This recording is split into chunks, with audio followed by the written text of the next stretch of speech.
This is the story of the victorious Indian 4th Infantry Division, the Red Eagles, which fought the Axis in World War II on behalf of the British Empire. In order to understand their history and achievements, we must go back almost 200 years and then proceed into the 20th century and World War II. The powerful British East India Company began ruling India in 1757, and then later lost control of the country to the United Kingdom, which established Crown rule in 1858 under Queen Victoria. The status of India, at that time and into the 20th century, was not of a colony, even though many people may have thought of it as such, but of a separate royal realm, with the British royal family ruling over it.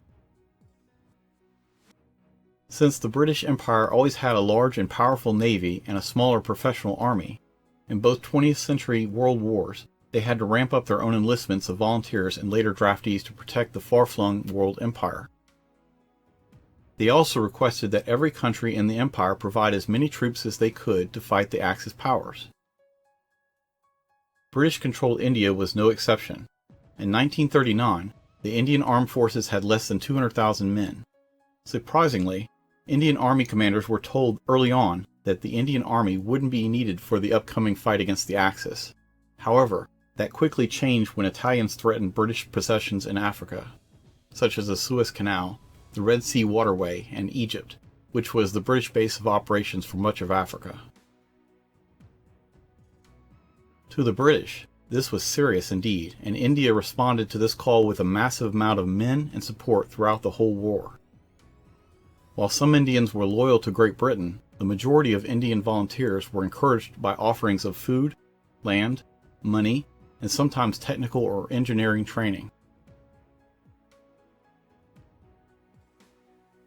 It may be that Indians in World War II were motivated more by hungry stomachs and a lack of opportunities, but you could say that about some who joined the militaries in modern Western countries. In the British desperation for men, they relaxed the requirements for sign-ups in India, and even underweight and anemic applicants were granted positions in the forces.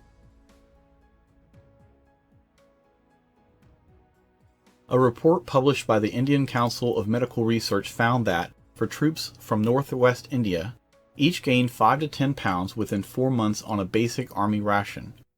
This not only served to allow the British to enroll underweight men, but demonstrated the draw of the armed forces for malnourished recruits.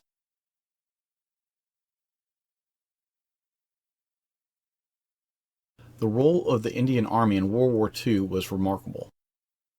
Instead of listing where Indians fought, it would be much easier to say where they didn't, because it appears they fought pretty much everywhere the average British soldier fought.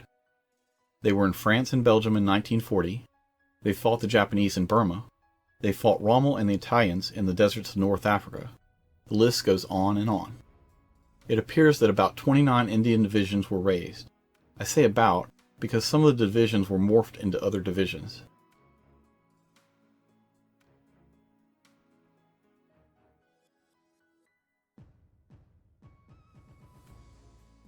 Also, some divisions never left India and some were being trained when the war ended and never saw combat. Now let's look at the 4th Indian Infantry Division, also known as the Red Eagle Division. It was formed in Egypt in 1939. As part of the Western Desert Force, it successfully fought the Italians in Operation Compass in December 1940.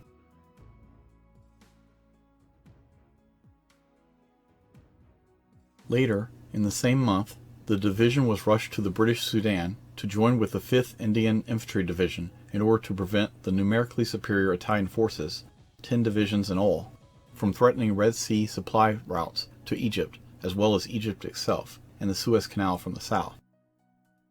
The East African campaign ended in March 1941.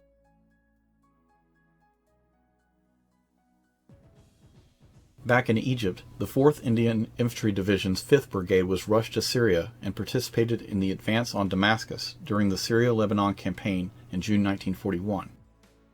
The division was involved in fighting the Germans and Italians, which ebbed and flowed past Tobruk from June 1941 into the autumn. For most of this period, the division was dispersed, with units temporarily attached to other formations. 7th Brigade to Cyprus, 5th Brigade to Syria, 11th Brigade to the Suez Canal Zone for training, and the Central India Horse traveled to Iraq after a period of training. By May 1942, the 11th Brigade was back in the fighting at Tobruk, while attached to the 5th Indian Infantry Division. It was caught in the Siege of Tobruk, which fell to the Axis on June 21, 1942. The division was dispersed at least 3 times, but brought together as a fighting entity in March 1943. It fought with distinction in the Tunisian campaign right through to the fall of Tunis in May 1943. It gained a great reputation for its prowess in mountainous country.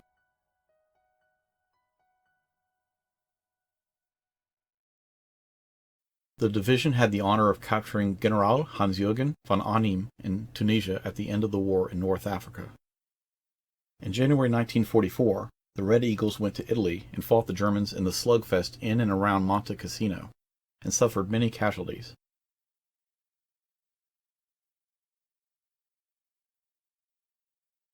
Later they fought in central Italy and the Gothic Line.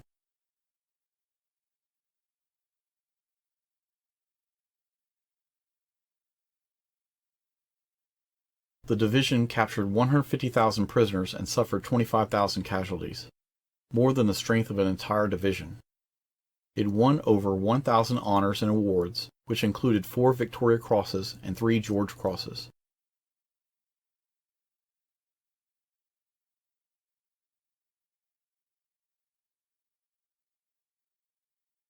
In November 1944, the division was shipped to Greece to help stabilize the country after the German withdrawal.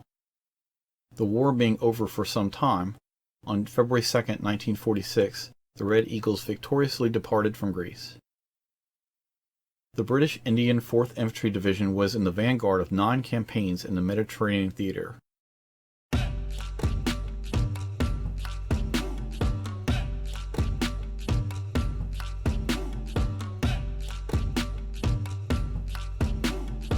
It was a pleasure to make this video. If you like this video, then check out 2 of my other videos on D-Day, What Would Sun Tzu Do? And Should the Continentals Have Retreated from Charlestown in 1780? Thank you for watching.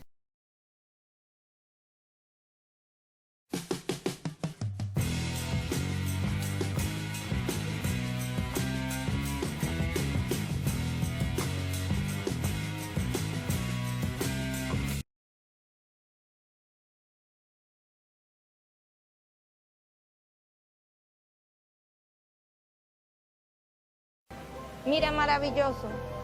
Llevaron a los niños a vacunación, los revisaron, medicina, odontología. Lo hice por mis hijos.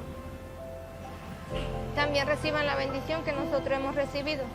Que no tengan miedo, que sí se pasa dificultad en el camino, pero tienes que perseverar y confiar que Dios va a hacer algo. Los milagros existen. Dios es el mismo ayer, hoy y por todos los siglos.